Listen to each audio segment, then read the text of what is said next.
25 voitures, toutes pareilles, viennent de disputer sur le circuit Bugatti du Mans la finale nationale de la Coupe Renault 8 Gordini. Une course particulièrement spectaculaire. Tous les engagés sont des amateurs, propriétaires de leur voiture, qui ont gagné leur place en finale au cours des épreuves de sélection régionale qu'ils disputent à longueur d'année pour l'honneur de figurer le dernier jour. Des amateurs qui ont leur mécanique remarquablement en main et ne se font pas de cadeaux. Ils ont 2 palmes à gagner, la finale Gordini et le premier pas automobile trophée Dunlop.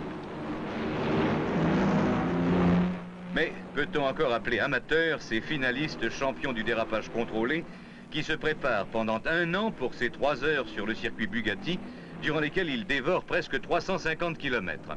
Plus de 112 km à l'heure de moyenne pour le vainqueur, Jean-Claude Pallis, de la Ligue de l'Ouest.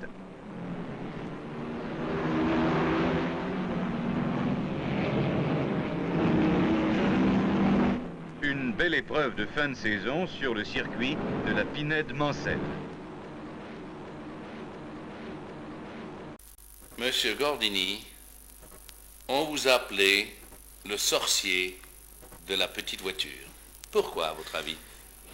C'est à la suite des performances qu'on avait fait aux 24 heures du Mans. Je pense que c'était en 36, 37. Pour Charles Farou, qui étant donné l'extraordinaire rendement qu'ils avaient nos moteurs de 1100 cm3, il m'avait surnommé le sorcier. Puis depuis, c'est resté. Et aussi bien les autres constructeurs, aussi, quand ils m'envoient des dépêches comme ça, on envoie des dépêches, on met à Amédée Gordini le sorcier. Vous êtes devenu le champion du petit moteur pour la compétition. Ben, c'est bien ça? C'est ça, c'est exact. Mais je ne l'ai pas fait exprès, c'est-à-dire c'était plus près de mes possibilités, plus près de mes moyens. Et puis, il faut dire que j'étais toujours partisan des petites cylindrées. Alors maintenant, on voit que les petites cylindrées, ils ont gagné tellement en puissance que tous les constructeurs sont dans les cylindrées, c'est-à-dire petites cylindrées autour de 1100 à 1500 cm3. C'est là qu'on obtient le meilleur rendement des moteurs actuellement. Pour faire la même puissance, autrefois, il aurait fallu de très grosses cylindrées, c'est-à-dire 3-4 fois plus pour obtenir la même puissance. Et donc, la petite cylindrée, c'est quand même plus logeable dans une voiture, moins d'encombrement, et puis moins de consommation aussi. Et pour nous, l'Europe, la petite cylindrée, c'est celle qui nous convient le plus. En Europe, on construit, je pense, 80% des véhicules qui font moins de 1500 cm3. Donc, c'est la cylindrée qu'on utilise le plus chez nous. Oui. Et la Renault Gordini, par exemple, elle atteint quelle vitesse? La Renault Gordini actuelle, la R8, on la livre pour 170 km à l'heure. Chrono? Chrono, oui. Exact, chrono. Nous avons fait des essais pendant longtemps, avant que la Renault l'accepte de la monter en série. Et la vitesse qu'on devait atteindre, c'était pas moins de 170 km à l'heure. 170 km à l'heure. 170 km à l'heure. Et quelle consommation aux 100 km? La consommation, ça varie suivant la vitesse, bien sûr que la vitesse moyenne. La vitesse moyenne, la consommation est d'environ 10 litres, 9-10 litres à 100 km. Sans demander le maximum, parce que si on demande le maximum, on peut arriver jusqu'à 11-12 litres. Avant d'arriver chez Renault, vous avez vous-même fait aussi des voitures de course. Oui, bien sûr, j'ai fait des voitures de course. J'ai commencé à faire des voitures de course en 1934, mais après la guerre, c'est là qu'on a commencé vraiment notre grande époque. Et c'est là qu'ils ont débuté les 8000, les sommaires, et même qu'a débuté en 1948, Fangio a fait ses débuts. J'étais le premier constructeur à lui confier une voiture de course en Argentine. Donc cette course, c'était le Grand Prix d'Argentine que nous avons gagné avec Jean-Pierre Mimi. Et Fangio, il était deuxième, et il a été éliminé à quelques tours de la fin par un Navarro banal, en jouant de culasse. Sans ça, il finissait deuxième. En 1957, quand j'ai dû, malgré moi, arrêter le service course parce que mes moyens ne me le permettaient plus, des subventions, elles m'avaient été promises, elles ne sont pas arrivées. Alors donc, j'ai dû arrêter la course, malgré moi. Et c'est comme ça que je me suis mis à... J'ai cherché d'autres débouchés. C'est comme ça que j'ai fait un accord avec la régie Renault, dont qu'elle m'a confié un travail, une modification importante de la Dauphine pour une amélioration de l'ordre du moteur, qui était un 850 cm3, qui donnait environ 28 chevaux. Nous l'avons porté à 38 chevaux, ce moteur. Nous avons donc modifié la boîte. Sur la boîte, nous avons apporté une 4e vitesse sur la même boîte. Et tout ceci dans un prix très abordable, très économique. Et le succès a été affirmatif. De suite, dès la présentation de ce modèle, les commandes sont arrivées en très grand nombre, tellement en grand nombre que la régie Renault s'en est inquiétée et elle m'a demandé de la reproduire elle-même. C'est d'ailleurs ce que nous avons fait. Alors c'est comme ça qu'elle est passée en série à la régie Renault. Oui, cet accord, en somme, a été très fructueux. Très fructueux. Cet accord entre moi-même, un artisan de l'automobile, et une grande maison comme la régie Renault, ça a donné énormément de succès parce que plusieurs centaines de mille ont été construites par la régie, on la fabrique encore, on reproduit ce modèle dans d'autres pays dont la régie a cédé des licences de reproduction. Ça a été vraiment une très bonne chose, je pense, pour la régie et pour moi. Oui. Donc on voit des Gordini maintenant un peu dans le monde entier. Quels sont les pays où votre Gordini plaît le plus? Eh bien, l'Amérique du Sud, parce que nous étions très connus en Amérique du Sud, étant donné que tous les coureurs argentins ont presque débuté chez moi. Et nous avons gagné pas mal en Amérique du Sud. Alors là-bas, on était très connus. Le nom de Gordini était connu depuis le Mexique jusqu'en Argentine. Et puis, on la fabrique, je pense aussi, en Espagne. Oui. Et puis, bien entendu, la régie livre dans tous les pays de marché commun. Nous sommes restés avec la régie, avec un contrat d'études. Ce contrat d'études nous permet de chercher, nous permet, bien entendu, avec toujours en accord avec les services compétents de la régie, nous cherchons dans les modèles d'améliorer les modèles de série et d'en faire des petites séries, des séries plus petites, un modèle un petit peu plus sport, n'est-ce pas, pour la clientèle des jeunes, telle que maintenant, on a lancé la R8 Gordini.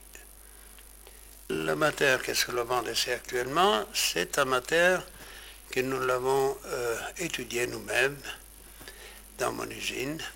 On l'a construit sur commande, bien entendu, de la régie. Il sert actuellement à des courses sport et même à des courses de Formule 2. Et nous arrivons comme ça à le perfectionner. Peut-être qu'un jour, il se reproduira peut-être en série, on ne sait pas. Tout au moins, je l'espère. Dans combien de jours, vous pensez? Dans combien de mois? on dit dans combien d'années. Dans combien d'années? Oui, oui, Oui. ce sont des moteurs qui ont beaucoup d'avance maintenant sur la série actuelle, sur toutes les séries actuelles. Oui. Ce sont des moteurs qui atteignent des puissances qu'on n'est pas encore habitué dans les séries d'avoir des puissances comme ça. Mais il en fait certain que d'autres moteurs qu'on avait pour la course autrefois sont passés en série. Oui. Et c'était donc aussi loin, n'est-ce pas, que maintenant, le moteur que vous entendez et que vous entendrez tourner, c'est peut-être un moteur que s'il tournera en série, peut-être dans 2 ans, peut-être dans 3 ans.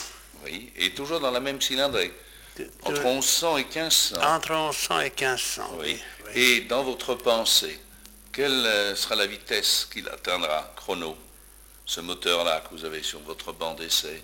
Eh bien, l'autre instant, nous l'avons essayé sur des voitures traitées en sport, n'est-ce pas? On a atteint des vitesses de 280 km/h. À l'heure. Oui, mais entendons, non, c'est sur une voiture de sport, préparée Oui. spécialement, profilée, et voiture vraiment qui est faite pour faire de la vitesse. Oui. Oui, mais ce qui est incroyable, c'est d'atteindre des vitesses comme ça avec une si faible cylindrée. C'est la première fois qu'on atteint des vitesses aussi élevées. Est-ce que vous avez une idée de la consommation? La consommation, elle est de l'ordre de entre 13 et 14 litres au 100 km. Oui, pour de telles vitesses, ce n'est vraiment pas beaucoup. Oui, nous l'avons essayé l'année dernière, au 24 heures du Mans, et en classement à l'indice énergétique, nous étions en tête largement à ce classement à l'indice énergétique, c'est-à-dire la plus grande vitesse pour le moins de consommation. Et il sera toujours monté sur une très petite voiture. Il est impossible, dans l'état des routes actuelles, d'atteindre des vitesses de cette importance. Mais ce moteur peut être réduit en puissance, parce qu'ils en ont des trop pour la série. Mais monter sur une voiture de série, et bien entendu qu'il y a des autoroutes, ça peut atteindre des vitesses de 220-225 km/h, c'est-à-dire des vitesses qui, sur une autoroute, ils sont à la portée de beaucoup de conducteurs. Et pour la course, bien entendu, ça demande autre chose.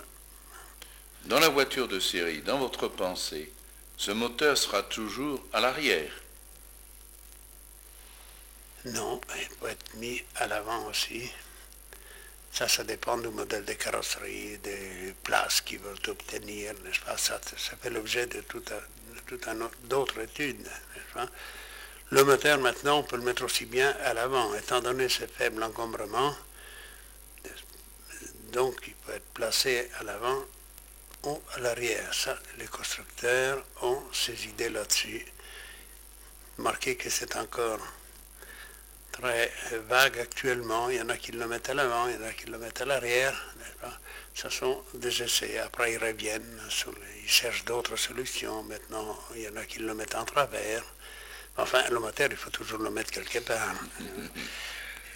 Donc, qu'il soit à l'avant, qu'il soit à l'arrière, qu'il soit en travers, le moteur restera toujours le moteur. Donc, le rendement du moteur, c'est toujours ça qui compte. Le plus faible encombrement et le plus gros rendement. Et avec une consommation aussi adéquate. Vous, inventeur, parce que vous êtes un inventeur et un chercheur, est-ce que vous êtes plutôt pour la traction avant ou pour le moteur à l'arrière, pour la poussée? Est-ce que vous avez une idée là-dessus, une préférence quelconque, ou est-ce que cela vous est indifférent? Il m'est indifférent, étant donné que dans la course où j'ai travaillé des tant d'années, nous avions le moteur à l'avant. Mais il s'est avéré que maintenant, on fait des voitures de course avec le moteur à l'arrière, mais à l'arrière, devant l'essieu arrière. Je pense que c'est l'emplacement idéal actuellement pour le moteur. À l'arrière, mais devant l'essieu arrière. Seulement, ça prend de l'encombrement à l'intérieur de la carrosserie. Donc, pour une 4 places, et ça gêne la fabrication de la carrosserie. Mais étant donné qu'on va de plus en plus sur des petits moteurs et de plus faibles encombrements, peut-être que cette solution, elle pourra être appliquée bientôt aussi dans une voiture de série. Lorsque vous construisez de vos petits moteurs si jolis et si rapides et si efficaces, est-ce qu'il vous arrive quelquefois de penser que ce moteur monté sur une voiture va tomber entre des mains très imprudentes? On ne peut pas empêcher qu'il soit conduit par des mains, par quelqu'un de très imprudent. Mais ça n'est pas le fait d'avoir un moteur puissant et qui l'aidera à commettre des imprudences. On peut commettre des imprudences avec des voitures beaucoup moins rapides. L'imprudence, je pense que ça ne vient pas de la vitesse, ça vient du conducteur. J'ajouterais même que la puissance, c'est un moyen de défense qui peut éviter des accidents. Parce qu'avec de la puissance au moteur, on a de l'air prise, on peut se dégager. S'il est bien utilisé, c'est un progrès dans la conduite. Mais il faut qu'il soit bien utilisé. Il ne faut pas que celui qui est imprudent, il est imprudent. Oui, et ce qui est très joli, c'est votre atelier, qui est assez petit, comme vous le disiez, mais on y respire l'esprit d'invention, la gentillesse, le talent, pour tout dire. Et je travaille avec mes compagnons, on doit tout ça à la course, à la recherche. Et c'est la course qui nous a permis cette recherche. J'ai une équipe ici qui est composée de 25 personnes. Il y a des anciens qui, depuis 25 à 28 ans, travaillent dans mon usine. On a acquis beaucoup d'expérience dans la course et maintenant, cette expérience, nous essayons de l'utiliser sur des voitures de tourisme.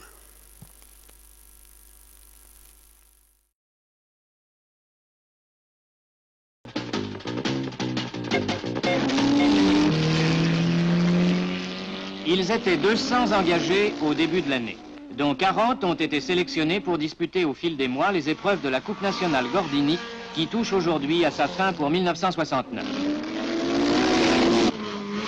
Après avoir couru sur tous les circuits de France et de Navarre, ils se retrouvaient à Montlhéry où les chicanes de l'anneau de vitesse les obligeaient à de véritables prodiges sur les chapeaux de roue et les pneus.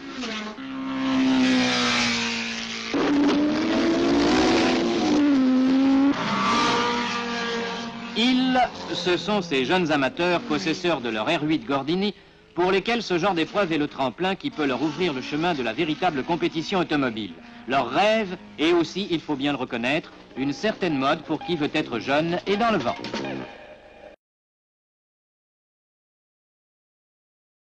Et comme tous les ans depuis sa création, le Grand Prix automobile s'est couru sous le soleil. Première épreuve, la Coupe nationale des R8 Gordini. Michel Leclerc, le 27, a mené la course pendant les 3/4 de l'épreuve, mais tout au long des 15 tours, on a pu voir la spectaculaire remontée de Bernard Lagier, le 25, qui finalement a remporté cette course devant Alain Cudini et Michel Leclerc, qui se contente de la 3e place, mais établit le record du tour en 1 minute 41 secondes de dixième, moyenne 129 km/h, 349.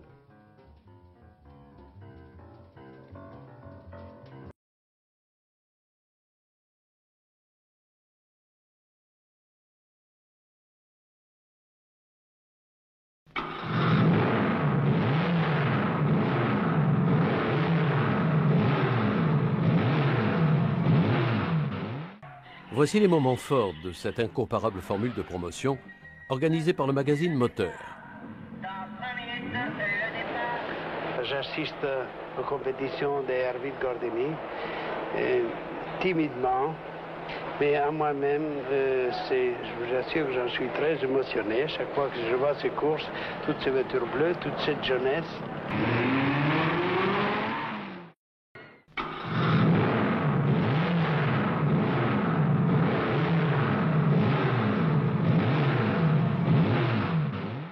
Comme tous les ans depuis sa création, le Grand Prix automobile s'est couru sous le soleil. Première épreuve, la Coupe nationale des R8 Gordini. Michel Leclerc, le 27, a mené la course pendant les 3/4 de l'épreuve, mais tout au long des 15 tours, on a pu voir la spectaculaire remontée de Bernard Lagier, le 25, qui finalement a remporté cette course devant Alain Cudini et Michel Leclerc, qui se contente de la 3e place, mais établit le record du tour en 1 minute 41 secondes de dixième, moyenne 129 km/h, 340 nœuds.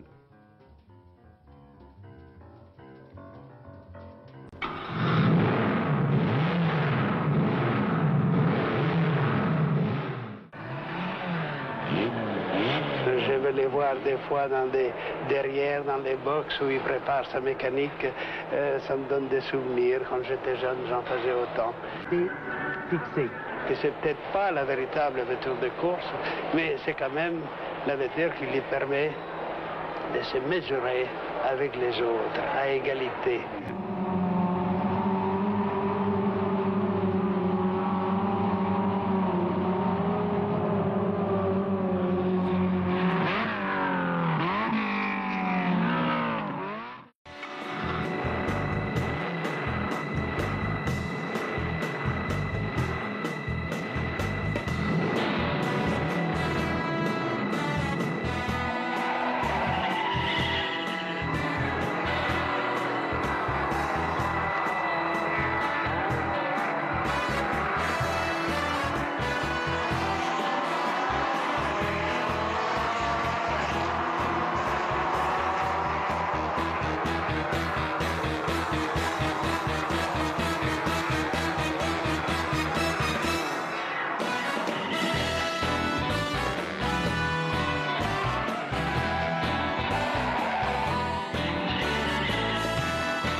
Printemps 1969, 201 pilotes se retrouvent sur le circuit Bugatti du Mans. Ils disputent les épreuves qualificatives de la Coupe R8 Gordini. Seuls les 40 meilleurs sont retenus. Ils pourront courir les 14 épreuves de la Coupe. Chaque pilote a 2 heures pour se qualifier, 1 heure d'essai libre et 1 heure d'essai chronométré. Il est jugé sur ses 5 meilleurs temps. Une bonification de 5 secondes est accordée à ceux qui tournent sous la pluie. Ils vont se succéder sur la piste par groupe de 25 pendant 3 jours. Ceux qui seront qualifiés auront une chance de se faire connaître tout au long de la saison. 201 pilotes jouent leur avenir. Ils rêvent tous de devenir célèbres, mais tous ne sont pas prêts.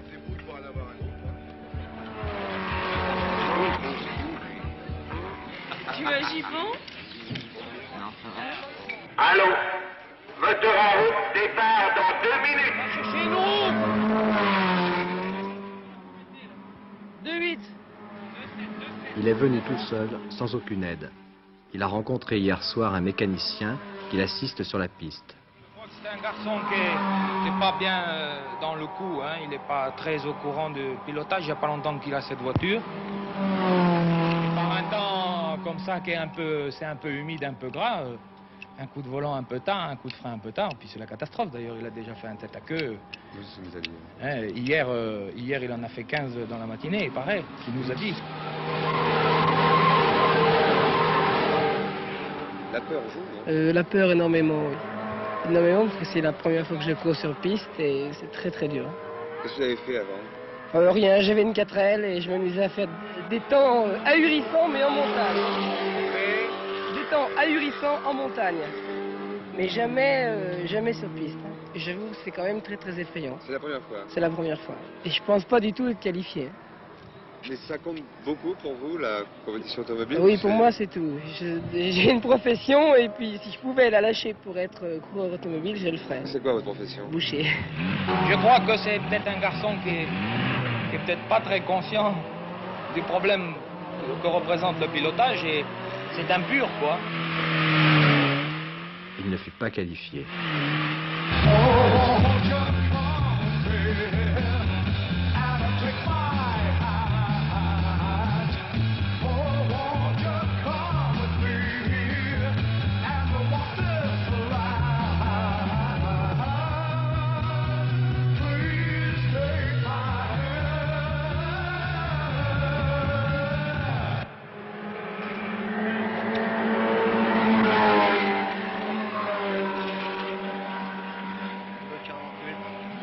On ça, elle a pas la pêche son auto, hein. On lui marque pas la pêche sa bagnole. On lui marque pas. Combien? 2,48. Voilà. Combien? 2,48. 2,48 ou 2,48? Non, 2,48. Un 2,40, c'est plus la pêche qui continue, hein. Non, il y a son auto ici. On met 40. Il est là? Comment le but, Daniel Roy? Non, il a monté avec Irma, alors forcément. Mais comment ça se fait? Il marchait bien votre chien.